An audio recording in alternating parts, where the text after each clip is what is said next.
मुसळी या वनस्पतीची ओळख करून देतोय। तर हे बघू शकता तुम्ही माझ्या समोर जे तुम्हाला दिसतीये, हे बघू शकता, याला सफेद मुसळी असं म्हणतात। याला पांढऱ्या रंगाची अशी फुलं येतात। बघू शकता तुम्ही, पुढे जवळून दाखव, हे बघा, ही अशी डोंगरावर इथं दगडाच्या बुडात इथं भरपूर कंद येतं। ही सफेद मुसळीच म्हणतात याला। एका भावाची कमेंट होती की दादा आम्हाला सफेद मुसळी दाखवा म्हणून, त्यांच्यासाठी हा व्हिडिओ बनवतोय दादा। तरी बघा तुम्ही, हे सगळे सफेद मुसळीचे आता मी थोडंसं तण काढलं याच्या बाजूचं आणि याला मोकळं केलं तुम्हाला दिसायसाठी। हे बघू शकता, हे सर्व सफेद मुसळीचे झाडं येतं। किंवा अशा प्रकारचा याला दांडा येतो आणि या दांड्यावर ही अशा प्रकारची फुलं येतात। हे बघू शकता तुम्ही, अशा प्रकारची फुलं येत आहे। याचे गुणधर्म जर बघितले आपण तर हे मधुर आहे, शीत आहे, लघु आहे, स्नेहन आहे, उत्तम बल्य आहे, शुक्रकार आहे, पुष्टिकार आहे, मेधाकारक आणि वृक्ष असे याचे गुणधर्म आहेत। हे कफ, पित्त, वायू आणि रक्तदोष, सूज, अतिसार या विकारात हे उपयोगी येणारी वनस्पती आहे। शक्तिवर्धक आणि शुक्रजंतूची वाढ करणारी आहे। आजकाल बऱ्याच भावांना असा प्रॉब्लेम आहे की शुक्रजंतू होत नाही आहेत आणि मूलबाळ शुक्रजंतू नसल्यामुळं, त्यांच्या वीर्यामध्ये शुक्राणू नसल्यामुळं त्यांना मुलंबाळ होत नाहीत। अशा लोकांनी जर याचा वनस्पतीचा वापर केला तर त्यांना निश्चितपणे यातले शुक्रजंतू हे वाढायला मदत होते आणि याच्यामुळे शुक्रजंतू वाढतात। मी तुम्हाला एक खोदून दाखवतोय।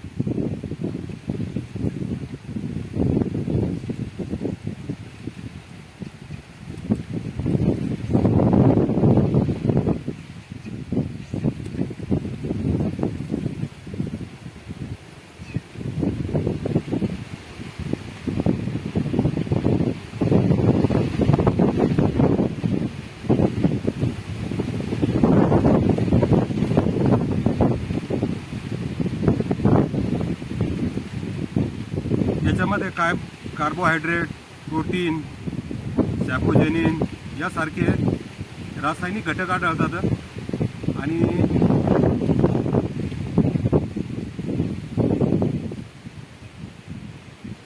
Calcium, potassium, sodium, magnesium,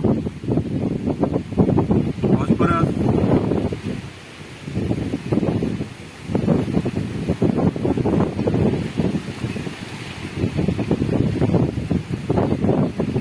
zinc,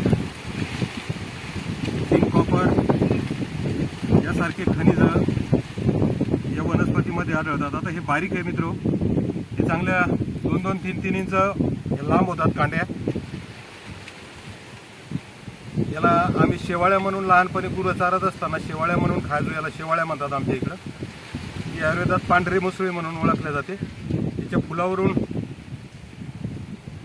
याची परीक्षा होते। बघू शकता तुम्ही इथं याला फुलं आलेली आहेत।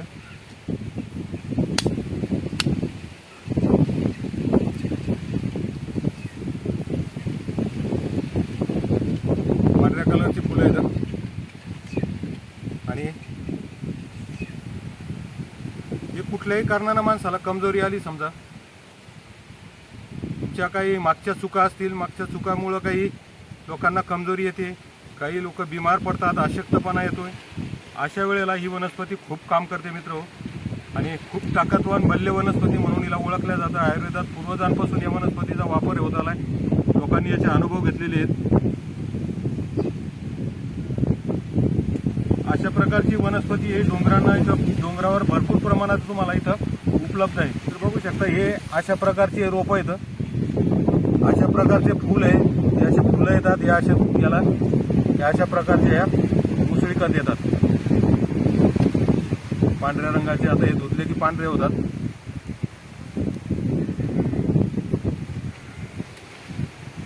तर मित्र, माणसाला कुठल्याही कारणामुळे जर कमजोरी आली असेल तर या वनस्पतीचा वापर करा।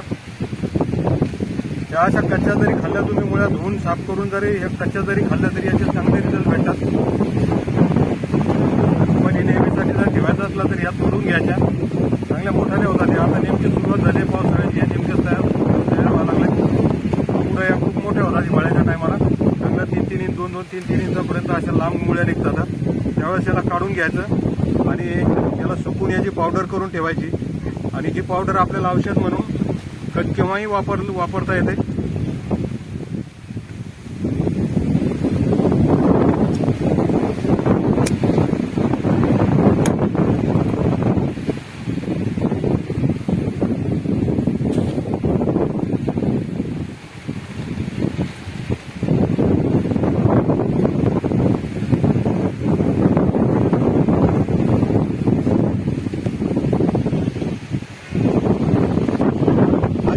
याला दाना असतो वरती, पांढरे फुलं येतात अशा प्रकारचे. आणि याला 3 पाखात उघडणारा एक फळं येतात वरती, बारीक बारीक फळं असतात.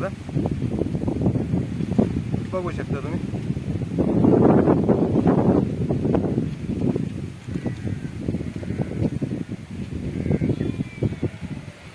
अशा प्रकारचे मुसळी कांदे आहेत. मित्र असे खाल्ले तरी चालतात. याला धुवून शेतात हे डोंगरावर आता भरपूर प्रमाणात इकडे दगडाच्या काठानं याला भरपूर प्रमाणात हे सापडतात. तर मित्र हे जर तुम्हाला भेटला तर याचा अवश्य लाभ घ्या. आणि व्हिडिओ जर आवडला असेल तुम्हाला तर एक लाईक नक्की करा. चॅनलवर नवीन असाल तर सबस्क्राईब करा आणि व्हिडिओ जास्तीत जास्त शेअर करा.